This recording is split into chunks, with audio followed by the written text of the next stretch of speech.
Evo, lep pozdrav še z moje strani. Jaz pri nas na CMEPIUS-u skrbim, kot je povedala Tanja, za šolsko področje. In res je, jaz bi vam mogla zdaj predstaviti pravljico zadnjih 7 let. Sam je bila to vse prej kot mirna pravljica, kjer bi volk samo enkrat pojedel rdečo kapico. Alenka je povedala, da teh zapletov je bilo mnogo več kot samo en. Ampak nekako mi smo imeli pri nas punce, ekipa, šolski sektor res izredno vero v vas in na tem mestu vam kar za začetek hvala, ker ste vztrajali z nami do konca. Jaz moram reči, da je prišla ena točka v teh 7 letih, ko sem pa res mislila, da mogoče pa ne bo šlo več, ne, da boste pa mogoče malo zabremzali. To je bilo v času tistih terorističnih napadov, ampak ste se izkazali kot izredni, ne, in ste kljub temu vztrajali. Tako da zdaj, ko je prišla ta korona in ko so me sodelavci tukaj okrog, ja, pa ti misliš, da bo zdaj pa to nazaj, se kaj ne, zdaj imam pa jaz neomajano vero v svoje šolnike, tako da sigurno ne bojo obupali, ne, nad nami, nad temi aktivnostmi, tako se je tudi dejansko pokazalo. Mogoče še en medklic za začetek, ko pri nas rečemo šolsko področje, jaz mislim vrtec, osnovno šolo in splošne programe, se pravi gimnazijo. Vemo, da je prevod, gre za direkten prevod z evropskih dokumentov in je zato mogoče malo nerodno. Vem, da mi tega termina kot takega ne poznamo v slovenskem šolskem prostoru, ampak mislim, da zdaj ste se že počasi navadili, kaj to pri nas pomeni in da vrtci nikoli niso izvzeti. Namen sodelovanja. V 7 letih ste imeli znotraj šolskega področja 3 možnosti sodelovanja. Prvi je bil partnerstva namenjena zgolj vrtcem in šolam. To je dejansko gre za akcijo, ki je namenjena zgolj in samo vrtcem in šolam, da so med sabo se zgodile pač neke izmenjave, se pravi, imeli ste nek skupni izziv, ki ste ga pa reševali. Potem ste se lahko odločali za projekte individualnih mobilnosti. To pomeni, v teh projektih je šlo za to, da ste kot šola prepoznali, da imate mogoče neke izzive na nekem področju in ste več učiteljev poslali na različna izobraževanja in usposabljanja v Evropo. In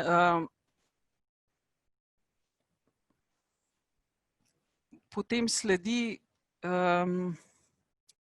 naslednja akcija, v kateri ste imeli možnost sodelovanja, pa so strateška partnerstva za inovacije.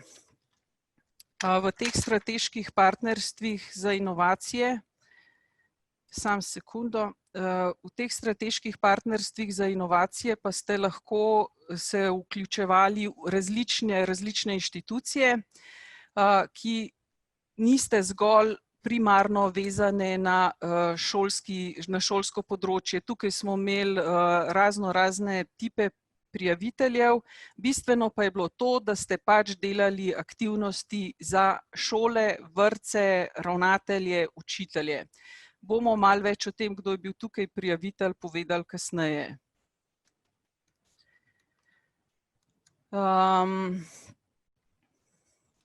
Zdaj, če se premaknemo naprej. No. Smo v 4 letih, v 7 letih programa smo zamenjali, smo med vas razdelili 24 milijonov evrov. Največ sredstev za partnerstva namenjena zgolj vrtcem in šolam. Tukaj smo imeli nekaj manjšega manevrskega prostora. Mi smo se vedno, kadar je le bila ta možnost, odločili in pač ponudili največ sredstev za vrtce, šole. Sledila so sredstva za individualne mobilnosti in nekaj sredstev pač tudi za strateška partnerstva za inovacije. Nam se zdi predvsem, ko pogledamo za nazaj v teh 7 let, tako zelo impresionirani smo nad to, da smo razdelili 24 milijonov evrov, ki ste jih vi zelo uspešno počrpali. Šolsko področje je en izmed sektorjev, ki ima najvišjo stopnjo uspešnosti črpanja sredstev. Vedno smo se gibali okrog 98 sredstev, kar pomeni, da ste bili racionalni pri prijavi in pač tudi uspešni pri izvajanju projektov.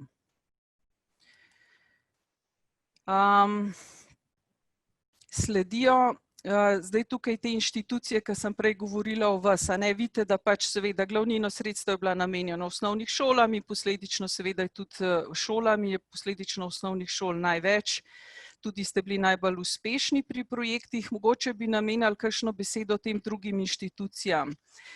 Te druge inštitucije, tukaj smo res ponosni na projekte, ki jih je prijavil Zavod za šolstvo, Šola za ravnatelje. Zelo smo se trudili, na koncu tudi pridobili projekte pedagoških fakultet, sicer zaenkrat samo Univerzo v Ljubljani, ampak zelo spodbujamo tudi ostale pedagoške fakultete, da se pač odločite in opogumite tudi v šolskem sektorju. Poleg tega pa pač je sodelovalo tudi, ne vem, recimo Pedagoški inštitut je bil zelo uspešen pri teh projektih, v bistvu je bil to najbolj uspešen prijavitelj v akciji Strateška partnerstva na šolskem področju. Vsega skupaj smo imeli mobilnih samo z področja šolskega izobraževanja več kot 10.000 učencev in preko 5.000 učiteljev, vse z namenom pač nekega usposabljanja in izobraževanja. Teme, s katerimi ste sodelovali v projektih, so bile zelo podobne tako v partnerstvih kot v tistih projektih individualnih mobilnosti. Glavna tematika je bila informacijsko-komunikacijska tehnologija, nove metode poučevanja, učenje in poučevanje tujih jezikov, kreativnost, pedagogika, didaktika. Recimo v primerjavi z preteklim programom se tukaj zdaj lepo vidi, da jeziki se vedno bolj spuščajo navzdol. To ni več najbolj pomembna tematika, ker je to še 7 let nazaj sigurno bila top tema. Tako da se vidi, da v tem ste dejansko postali večji eksperti, tudi prej, ker je imela na začetku, ko smo imeli vprašanje, česa vas je najbolj strah, sploh jezik ni več problem, včasih je bilo to stvar, ki je zelo visoko kotirala. Zelo se je tudi pokazalo zdaj, da dejansko, da ste se veliko izobraževali na področju IKT-ja, tudi v času te korone. Nekako smo dobili mi občutek, sicer to nimamo še zmerjeno, preverjeno, ampak tako zgolj po enem občutku bi rekli, da šole, ki so sodelovale z nami, so se tudi zdaj v tej koroni mogoče malček boljše znašle, kar se tiče uporabe te IKT tehnologije.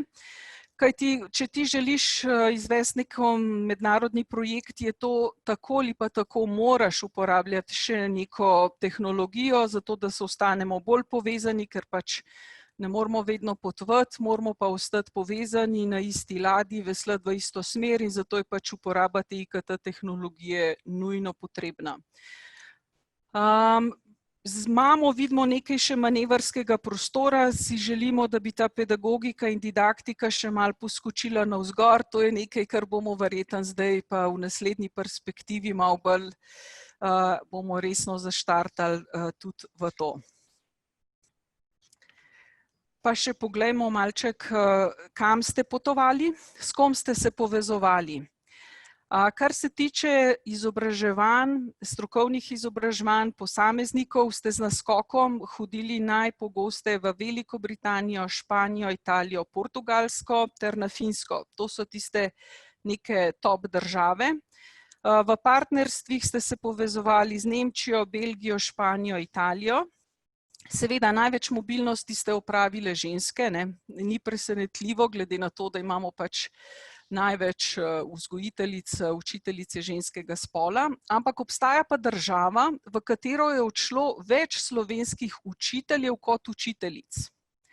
In to je Belgija.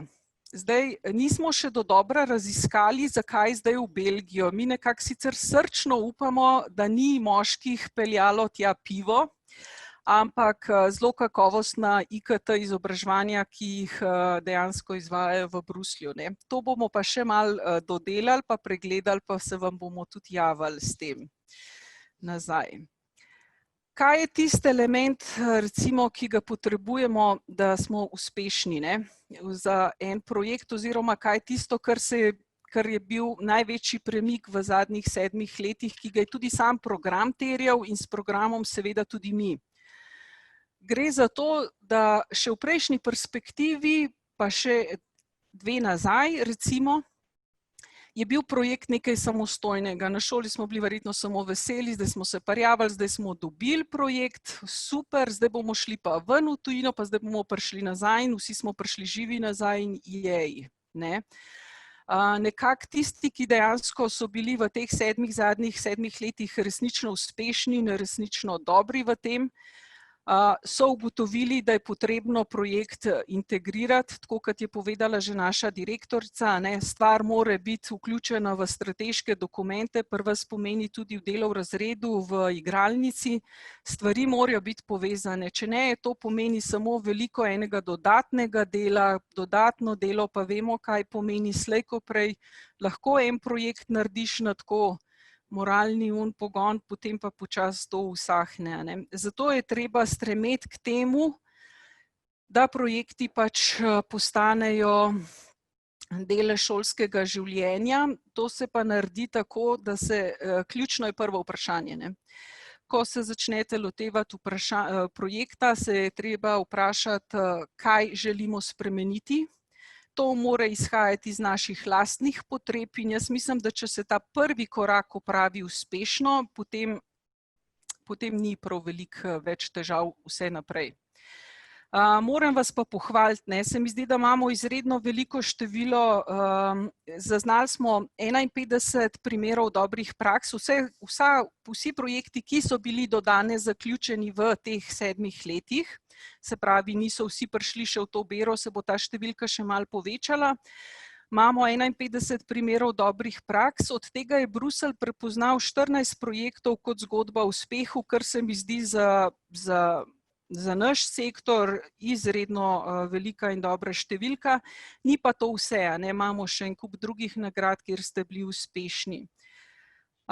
Torej, bistven premik, ki se je zdaj zgodil v teh 7 letih, je to, da pač mednarodno sodelovanje ni cilj. Je pot za doseganje večje kakovosti učenja in poučevanja, predvsem s prenosom tujih praks in tega se pač najbolj uspešne šole, vrtci, gimnazije vedno bolj zavedate. Jaz mislim, da je prav, da namenimo še eno besedo e-twinningu. E-twinning je sicer postal uradno del programa Erasmus+, ampak še vedno gre za rahlo vzporedno zgodbo, se pa vedno bolj trudimo, da postaja združeno v eno. Predvsem ga na tem mestu omenjamo zato, ker je v zadnjem letu se je izrazit dvig zgodil, kar se tiče e-twinninga. Zaznali smo porast števila vpisanih učiteljev in števila odprtih projektov. Tudi mi vsako leto izvedemo večje število spletnih izobraževanj, toliko kot je bilo letos povpraševanja, ga nismo imeli še nikoli do zdaj. V času korone smo preko 600 učiteljev, vzgojiteljev se je odločili za naša izobraževanja, kjer smo seveda pač se na hitro organizirali in ponujali v letošnji spomladi predvsem tematike in stvari, ki bi vam lahko in ki upamo, da so vam pomagale pač pri poučevanju nadaljavo. Drugače pa tukaj nekaj številk. 480 vrtcev in osnovnih šol Slovenije vključenih v e-twinning, preko 4700 učiteljev, odprtih pa imamo več kot 3700 projektov. Zdaj pa mogoče še take celostne številke, to je nekaj, na kar smo res izredno ponosni. Da je v 3x7, to je zdaj številke, se pravi za vsa tri sklope, vse tri programe po 7 let, je bilo vključenih 83% osnovnih šol, 18% vrtcev in 98% srednjih šol. Ta odstotek za vrtce se mogoče zdi en tak majhen, ampak v resnici je zelo velik. V zadnjih 7 letih se je zgodil velik preskok, veliko poudarka smo imeli na tem, pa tudi če bi šli gledati primerljivo z ostalimi evropskimi državami, tukaj kar žanjemo uspehe in nas kar tudi radi povprašajo, kaj delamo, da smo tako uspešni na predšolski vzgoji. Tako da sej nam je jasno, da manevrski prostor za izboljšavo je še, ampak pač očitno smo našli pravi ključ do uspeha. Mogoče še ena zadeva, zakaj se sploh lotevate teh projektov oziroma zakaj se sploh loteva teh projektov. Mi smo zdaj v zadnjih 7 letih smo veliko energije, časa porabili oziroma namenili, ne porabili, namenili raziskovanju, naredili smo več različnih študij, analiz. V eni se je pokazalo, mislim, vedno se pokaže eno in isto, zdaj imamo pač lepo primerljivo s kvantitativnimi in kvalitativnimi metodami podprto, kar skozi govorimo, da tovrstni projekti izredno vplivajo na odnose v šoli, na šoli, tako kot učitelj-učitelj, kot učitelj-ravnatelj, kot tudi učitelj-učenec, da je posledično stvar vpliva lahko tudi na klimo. To o IKT-ju sem vam že povedala, da pač ste zaznali velike učinke na instituciji pač prav pri uporabi IKT-ja na šoli. To nas v bistvu niti ni toliko presenetilo. Smo pa pač predvsem veseli, da pač na te odnose, da zadeva vpliva, kar pomeni, da pač ima en tak širok smoter. Jaz sem zdaj tukaj prikazala samo učinke na institucijo, če bi gledali, smo naredili raziskavo učinke na učitelje in tudi pač na učence. Bi pokazalo, predvsem pri učencih se nam je zdelo en tak pomemben vidik vpliva na motivacijo za učenje. Ne toliko mogoče na te kognitivne vidike, ampak predvsem te nekognitivne, kot je povezano res z motivacijo za učenje. Zakaj? Zato, ker pač imajo otroci recimo za učenje tujega jezika realno okolje, v katerem dejansko vidijo, zakaj je dobro znati jezik, kot je pač ena punca Španije všeč, je kar solidno, da pač znaš kaj povedati tako, kot je pač treba. Zdaj pa mogoče še nekaj teh stvari, nekaj, kar prinese dolgoročno sodelovanje v mednarodnih projektih.